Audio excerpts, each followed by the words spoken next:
Ateş gerilla hərəkatının üzvlərinin sayı 2500 nəfərə çatıb. Hərəkatın qurucularının dediyinə görə onların bir hissəsi hücum və sabotajlar həyata keçirir, digərləri isə işğal olunmuş ərazilərdə və Rusiyanın daxilində düşmən ordusu barədə məlumat toplayır. Hərəkatın koordinatorlarından biri olan Dohar, teleqrafa müsahibəsində bildirib ki, Ateş artıq Rusiyanın arxa cəbhə strukturlarına dərin şəkildə nüfuz edib. Ruslar nə qədər dərinliyə qədər sızdığımızı təsəvvür belə etmirlər. Agentlərimiz Sumidən Xersonadək bütün cəbhə xətlərindəki Rus hərbi hissələrində var. Demək olar ki, hər işğalçı administrasiyada da informatorlarımız mövcuddur. Beləcə, düşmənin heç bir hadisəsi və qərarı diqqətimizdən yayınmır. Bizim Ukrayna Müdafiə və Təhlükəsizlik xidmətləri ilə sabit əməkdaşlığımız var və agentlərimizin topladığı məlumatlar çox vaxt Ukraynanın zərbə planlamasında istifadə olunur. Məsələn, Luhanskdakı neft bazasına son hücumdan əvvəl agentlərimiz həmin obyekt barədə kəşfiyyat aparmışdılar. Amma biz Ukrayna Müdafiə qüvvələrinin bir hissəsi deyilik, deyə Dohar bildirib. Onun sözlərinə görə hərəkatın ən uğurlu əməliyyatlarından biri 13 sentyabr 2023-cü ildə Sevastopolda baş vermiş hücum olub. Həmin vaxt Minsk adlı desant gəmisi və Rostov-na-Donu sualtı qayığı məhv edilib. Agentlərimiz həmin əməliyyatda real vaxtda müşahidə aparır, zərbələrin koordinasiyasına kömək edirdilər. Bizim yanaşmamız sistemlidir.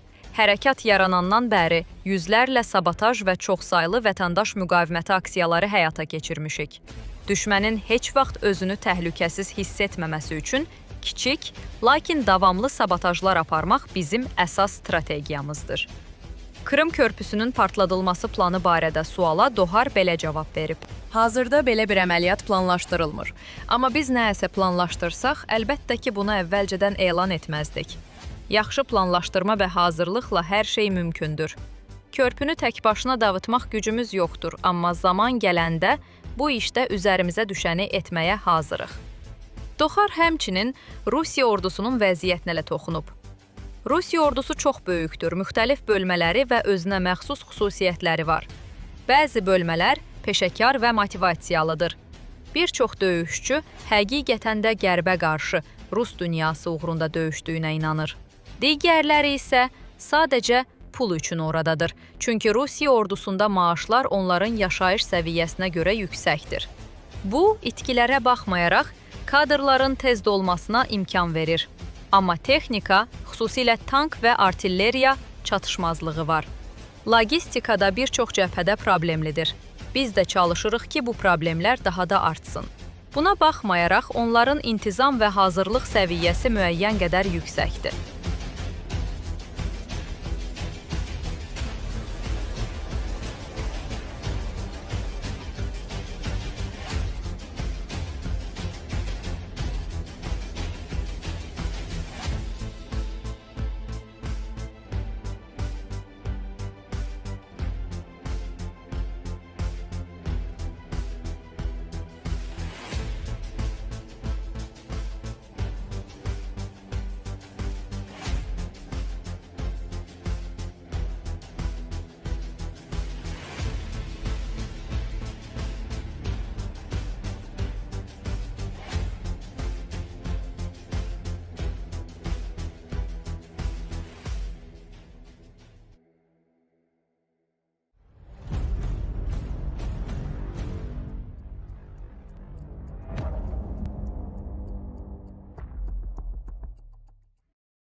Dobrapilya istiqamətində Ukrayna müdafiəçiləri işğalçıları effektiv şəkildə məhv edirlər. Son günlər DSV qrupu qonşu bölmələrlə birlikdə Dobrapilya istiqamətində güclü hücumu dəf edib.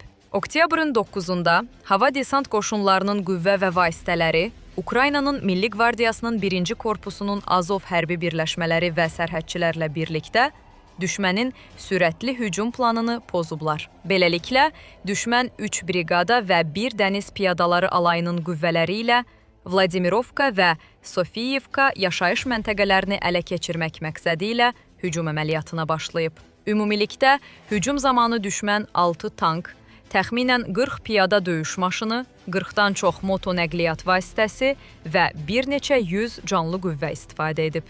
Rusiya qoşunları Ukrayna müdafiə qüvvələrinin müdafiə xəttini yarmağa çalışaraq texnikasını və canlı qüvvəsini dalbadal hücumlara göndərib.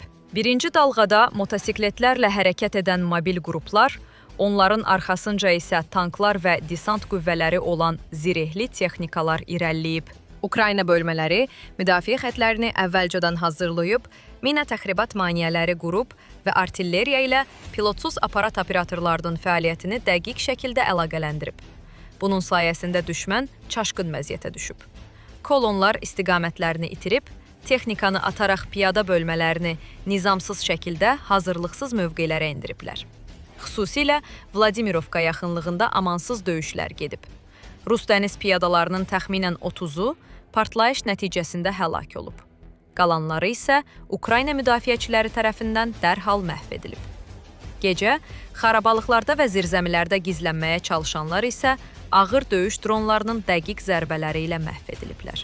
Aydın planlaşdırma, kəşfiyyat və effektiv döyüş idarəçiliyi nəticəsində düşmənin aşağıdakı qüvvələri məhv edilib.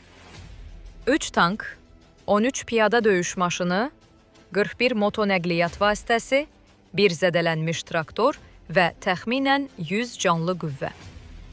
Şərq qüvvələri qrupunun rabitə zabiti Qriqori Şapovalın sözlərinə görə, Donetsk vilayətinin Dobrapilya istiqamətində düşmənin dayaq məntəqələrinin məhv edilməsi prosesi hazırda daha da güclənir. Tapşırıq uğurla yerinə yetirilir. Düşmənin dayaq məntəqələrinə zərbələr artikil. Onların logistika xətləri fəal şəkildə dağıdılır, deyə Şapoval bildirib. Son günlər, Ukrayna bölmələri işğalçıların texnikasına və sursat anbarlarına dəqiq zərbələr endiriblər. Nəticədə, düşmən bir qədər sursat itirib və qüvvələrini daha dərin mövqelərə çəkməyə məcbur olub.